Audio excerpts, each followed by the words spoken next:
पंचतंत्र की कहानियाँ। पहले मैं का फल। पहले आपके लखनवी अंदाज का इतिहास कुछ लंबा मालूम होता है।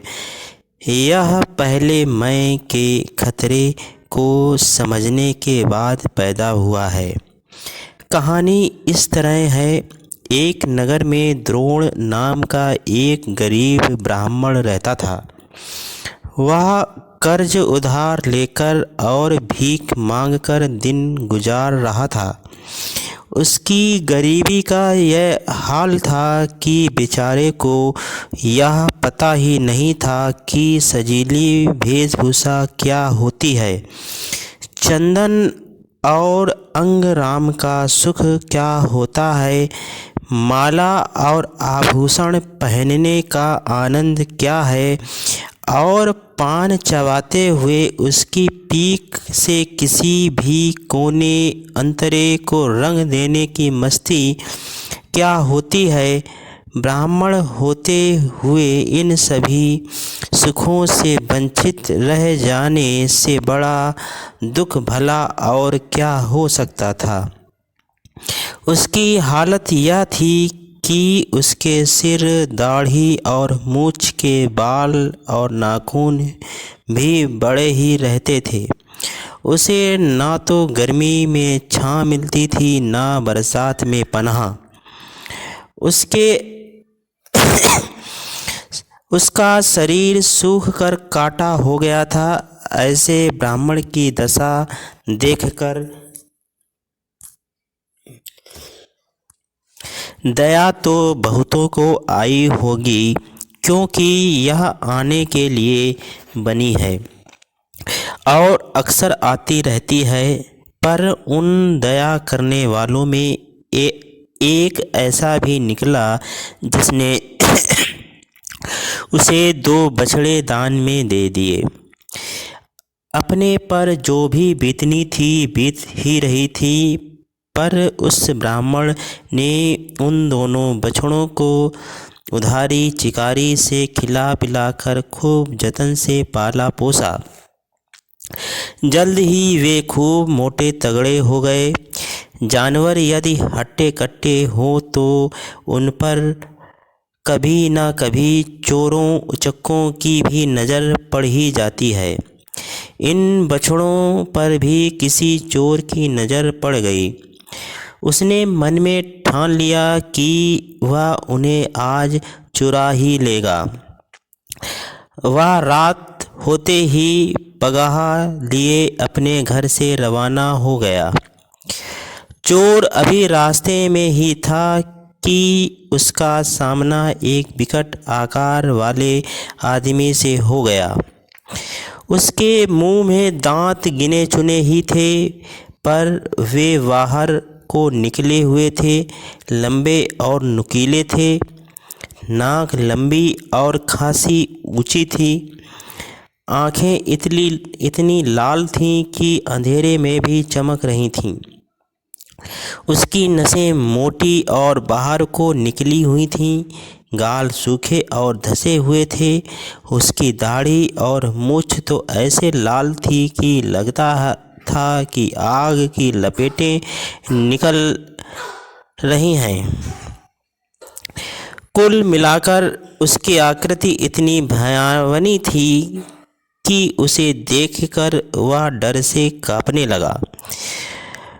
पर फिर भी कलेजा मजबूत करके पूछा, भाई आप कौन हैं? वह विचित्र आदमी ने कहा, मैं ब्रह्म राक्षस हूँ। मेरा नाम सत्यवचन है। अपना परिचय देने के बाद उसने पूछा, अब आप भी अपना परिचय दें।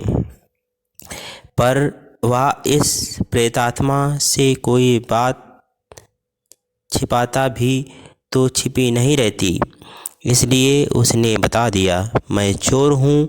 मेरा नाम क्रूरकर्मा है। मैं इस समय एक दरिद्र ब्राह्मण के बछड़े को चुराने जा रहा हूँ। ब्रह्म पिशाच बोला, मित्र आप भी अच्छे मिले। मैं 6 दिनों से भूखा हूँ और मेरा एक नियम यह है कि मैं छठे पहर में ही कुछ खाता पीता हूँ।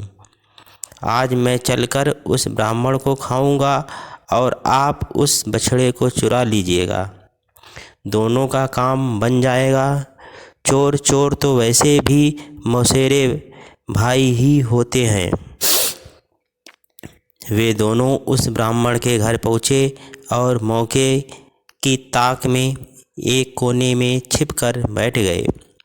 जब ब्राह्मण सो गया तो ब्रह्म पिशाच ने कहा, पहले मैं इस ब्राह्मण को खा लूँ, उसके बाद तुम उसके बछड़े चुरा लेना।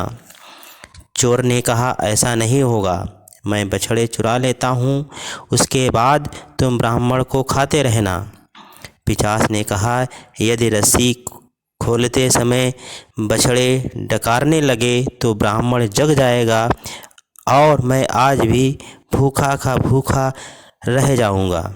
इसलिए धीरज से काम लो, मुझे अपना काम पहले कर लेने दो। चोर भी कम चालाक ना था। उसने कहा, यदि तुम ब्राह्मण को खाने चले और उसी समय कोई बखेड़ा हो गया तो मैं बछड़े चुरा ही नहीं पाऊंगा। अब इस बात को लेकर दोनों में कहासुनी हो गई। बात बढ़ी तो दोनों गर्म हो गए और एक दूसरे को धौंस दिखाने लगे। इस कोलाहल से ब्राह्मण की आंख खुल गई। वह उठकर बैठ गया। उसे जगा हुआ देखकर चोर ने तो उसके पास जाकर कहा, ये राक्षस तुम्हें खा जाना चाहता है। चोर ने जब ब्रह्म राक्षस की पोल खोल दी तो वह इसका भेद क्यों न खोलता। उसने भी बता दिया, यह चोर है और तुम्हारे बछड़ों को चुराना चाहता है। दोनों की बात सुनकर बेचारे ब्राह्मण का बुरा हाल था।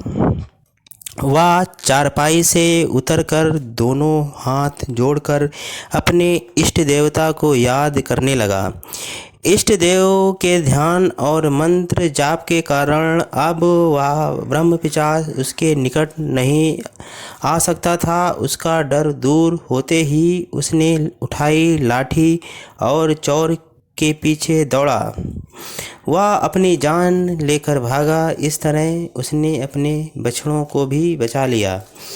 यह कहानी सुनने के बाद बक्रनाथ ने कहा, मैं इसीलिए कह रहा था कि कभी कभी दुश्मनों की लड़ाई से भी अपना काम सध जाता है।